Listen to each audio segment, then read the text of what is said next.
MIHALY CSIKSZENTMIHALY, and that's by the way how you say his name, dedicates a big part of the book to this idea that a person can make himself happy or miserable regardless of what is actually happening outside just by changing the contents of consciousness. And he goes on to quote Epictetus and Marcus Aurelius and Viktor Frankl, so this idea isn't something new. It's been around for millennia now, but recently we've been able to gather more data on it. And I've talked about this idea ad nauseum by now, so I won't go into detail with it. I've talked about it in my videos about meditations and man's search for meaning and many other videos, but to touch on it briefly, people have this idea that if you just had a bigger house, you'd be happy. If you just had a nicer car, you'd be happy. If you just had a lot of money, you'd be happy. But that's just not how happiness works. Here's a graph adjusted for inflation that shows a period of about half a century where personal income tripled, but it didn't really affect how happy people were. After some basic point where your basic needs have been met, buying an even bigger house isn't the way to happiness. It's about changing the contents of your consciousness. So how can we change the contents of our consciousness? One of the best ways to do this is to put ourselves in a state of optimal experience called flow.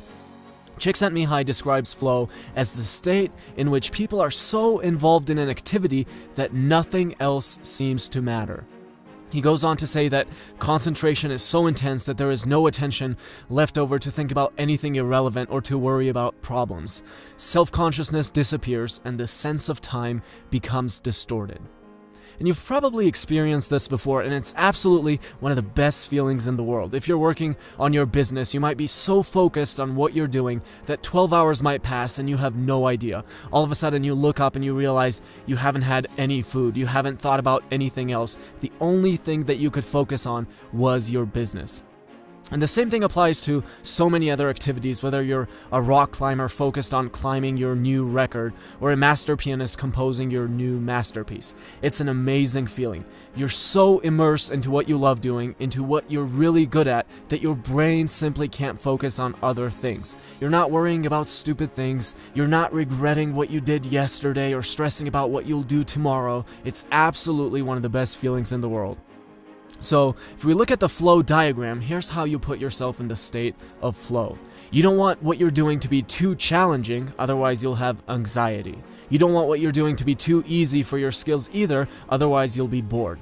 But it's when you balance these two that you end up in the flow channel. You're striving towards the upper right corner constantly. You increase your challenge, you get better. You get better, you increase your challenge. And the more you move toward that direction, the more intense the state of flow gets.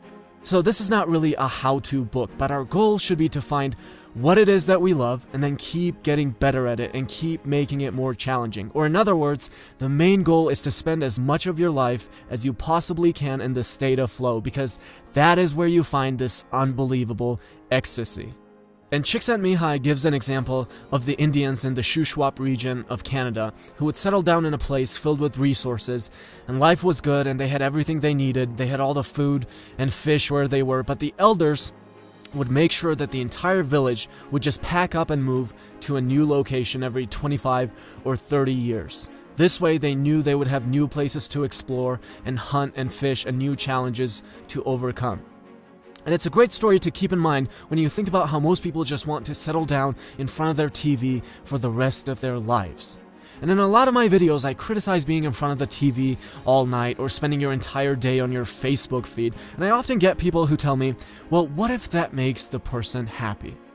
And the answer is, sitting on Facebook all day will not make anyone genuinely happy. If you pick a person who spends his entire day in front of the TV, he's probably not going to be the most exciting, happy, ecstatic person. So let's take a look at the graph again. Looking at your Facebook all day or watching TV puts you in the lower left corner of the graph, which is known as the area of apathy. There's no challenge involved, there's no skill involved, you're apathetic. And when you're not completely apathetic, you're probably sitting there bored or worrying about everything there is to worry about. So move away from that. Move away from the boredom, apathy, and worry, and move towards ecstasy, which is what you'll experience when you hit the state of optimal experience called flow.